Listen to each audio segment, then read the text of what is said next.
So let's talk about staying safe for Halloween, which is it's a very fun holiday for folks without evil intentions. It's one of my favorite holidays. Halloween and April Fool's Day are probably, two big favorites. April Fool's Day, you get to play a prank on somebody, make somebody think that something outrageous is true for a moment. And Halloween, you get to become a whole different person for that day. You get to wear a costume and act out a different character for that day. You get to pick whatever you choose to be. But the trouble is that some people see it as a time to show a darker side, go as far as doing pranks, and sometimes they even go as far as to really do some pretty evil things. There's some nasty stories of things that have happened on Halloween. So we do want to stay safe, so that way it's, we put on that costume for that day and we don't, end up with a different costume or, an actual coffin to sleep in. It's one thing, if we sleep in a coffin for that day, as a part of our Dracula costume, but hey, we don't want to stay in a coffin for a long time because we didn't stay safe on that day. Now you want to watch this video out to the end because some of the things are applicable to other things. There are some things that are, applicable to those that are not celebrating.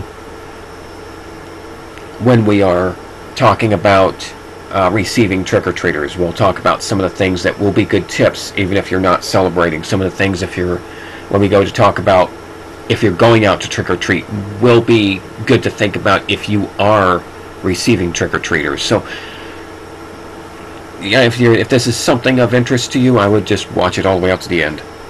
So let's get started. If you're not celebrating, this is something I'd start early with. Keep your pets, especially black cats, indoors. Any cat could be a target. Dogs possibly, but cats, and the more black usually, the more inclined they are to be victims of people's evils. Sometimes they will take your cats and they will do very bad things to your cat. So I would just keep it indoors throughout the month of October if you can, especially if it's an all-black cat. I would say October 1st, sorry kitty, you're not going outside, until the first week of November. But then after that, yeah, and it depends on the color. If it's a tuxedo cat, I'd be starting now and waiting for a few days after Halloween. And if it is a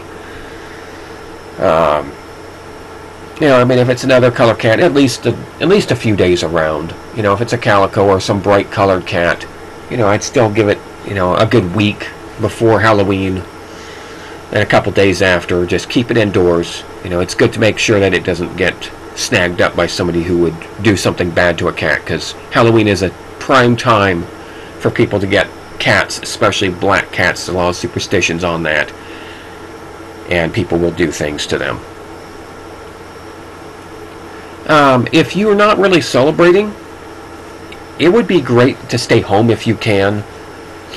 There's going to be a lot of unusual traffic patterns, unusual traffic. I would consider, stocking what you need, doing what business you need to do early, not trying to schedule things on Halloween, and just trying to stay home if you can. If you have to travel, I'd do it at the minimum, because there's going to be trick-or-treaters out everywhere. It's going to be a hazard to them. Who knows? Normally, a lot of people don't light off fireworks on Halloween, but they could. It could be something that they could do just as part of that sense of mayhem. So it could be a danger to you. It could be a danger to somebody else. More trick-or-treaters to run over. I would just rather stay safe and stay home if possible. If there's stuff I can do to stay home for a day, that's a good day to do it. Avoid any misleading decorations. Sure, you're not really trying to welcome people in, but a floor mat that says unwelcome, as funny as it could be that you're this day not trying to welcome people in, you might I want to avoid an unwelcome mat. That is commonly a come on in and get candy trick-or-treat decoration. Signs that are more for, not a sign indicating not celebrating Halloween, along with a no trespassing sign could probably work pretty well. But definitely avoid any type of pumpkins being out. Those are common Halloween decorations. If you're trying to avoid celebrating, just try and make your place not look very inviting, not look like there's anyone there. Don't make it look festive for fall colors, Halloween stuff, no spooky stuff. Try and just make it look like it's an ordinary house that has nothing going on. If you're receiving trick-or-treaters at your house, putting inviting decorations, guiding them up to the receiving door, and you can use various different types of lights. They've got plenty of creepy-looking lights that you can use to illuminate the path and make it so that way they can see any obstructions that would end up on that path. Even though you may have cleared the obstructions at the start of that day, it doesn't mean somebody else is not going to drop someone there or drop something there. They could drop, a piece of their costume. They could drop.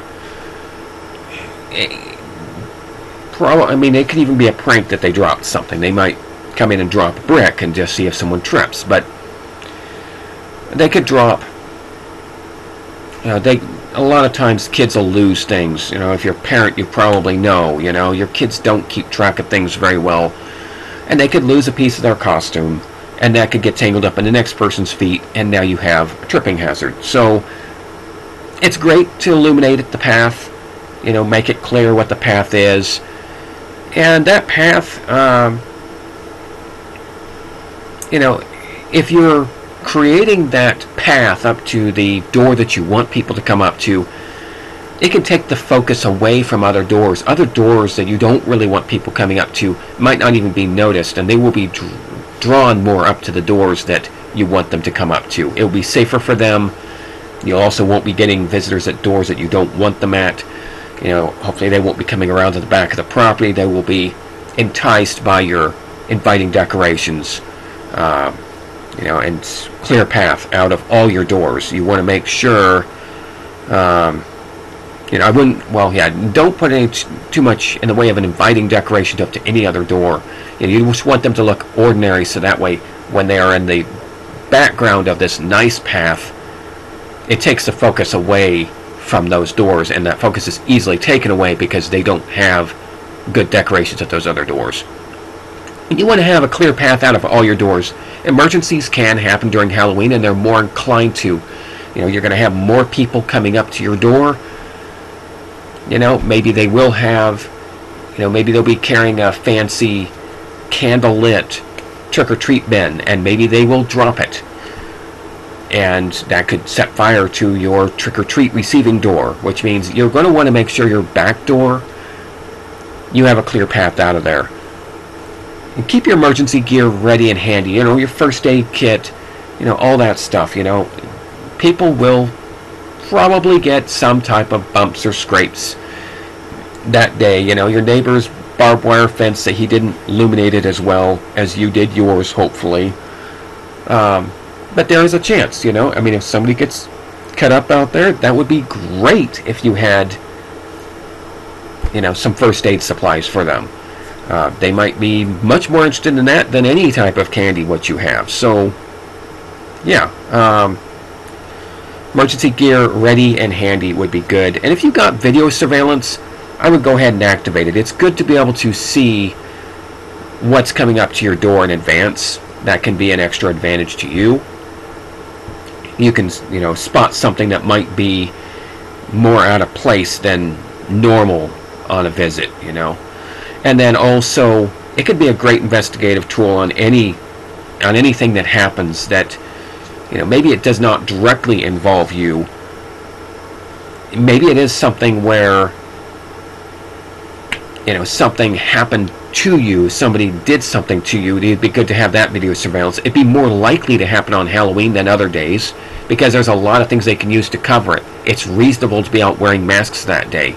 It's reasonable to be carrying different, normally fake weapons as a part of a costume. But it'd be easier to then take a real weapon and make it look fake. So it's a lot easier for people to do silly things that day. It's also a lot easier. It's also a lot easier than for you to say, yeah, run my video surveillance. Now, what if somebody accuses you of doing something too? You're going to have a whole bunch of strangers coming up to your house. And what if they accuse you of something? Wouldn't it be nice to be able to have something to back up your standing that that's not what happened? That can be to your benefit. Now, what if something as well happens to somebody else who happened to have visited your door, and they happen to have remembered that they visited your door, and they mention that to investigators? That piece of video surveillance, if you can hand that over to that detective and go, hey, I have this, the timestamps are good, this is the video footage of them being there, that can maybe really help out with certain investigations. So it can help with a lot of things too. So that's a part of also your emergency gear. I would go ahead and run that video surveillance that day. Well, I don't generally run it if I'm home unless there's an elevated risk type of scenario or something's happening. This is a case where, yeah, things are happening and there is elevated risk. So I would go ahead and activate it. Certain video surveillance systems I will run all the time. But most of the ones that I would be doing inside the house, I don't generally watch myself all the time. There's plenty of times I'd shut it down, but that day I would go ahead and keep it up. That's what I was trying to get at. Now, what if you're going trick-or-treating? Now, also, if you're the not going trick-or-treating would also apply, if you're, the not celebrating stuff could apply if you don't have anyone at home. Go ahead and use some of that stuff. If you're going out to a party or everyone's going trick-or-treating, no one's going to be home, or you have to work. Those are things to consider. Now, if you are going trick-or-treatings, costumes should not be too scary. What I'm meaning by that is, sure, it's fine here if you want to dress up as Dracula and put fake blood down your mouth, okay? That works, but I wouldn't be carrying anything that at all looks like a real weapon and a ski mask as a part of your robber costume while you go in to visit the bank that day. A bit too scary. You know what I'm saying? So, watch where you go. It is Halloween, but still, walking into a bank with a mask and a possibly real gun would probably not be a good plan to start out Halloween with. So if you're making your errand by the bank and your costume is a robber costume, wait till you're done with the bank to put your costume on. At least that's my suggestion. I would also plan my route, and I'd also let people know that won't be going out. If I have anyone else that won't be going out, or maybe is going out on a different route, let them know where you're going, what the intended route is.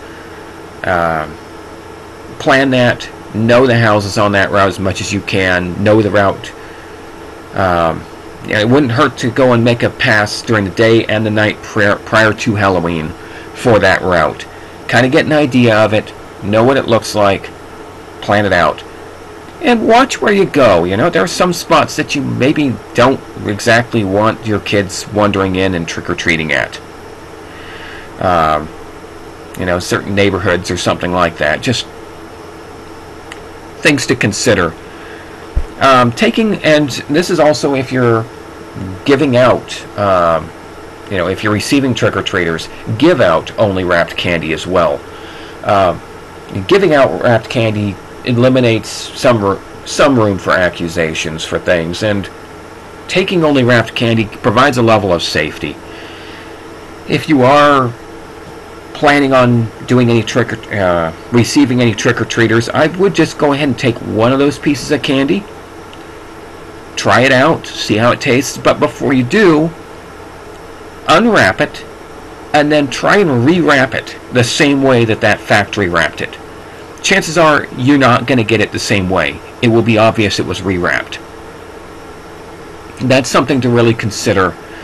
That prevents bad pranks from being in there. Sometimes people have drugged candy or poisoned it, or put dangerous other items such as razor blades in the candy. There's all kinds of things that have happened. So taking only wrapped candy does help. You want to inspect that wrapper, make sure nothing's been pushed through the wrapper, make sure it's not been discolored, make sure it's not been rewrapped.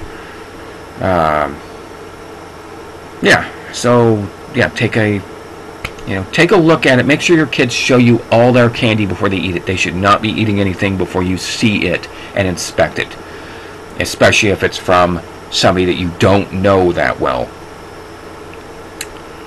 So those are just a few tips to hopefully make your Halloween go a bit safer. And thank you for watching.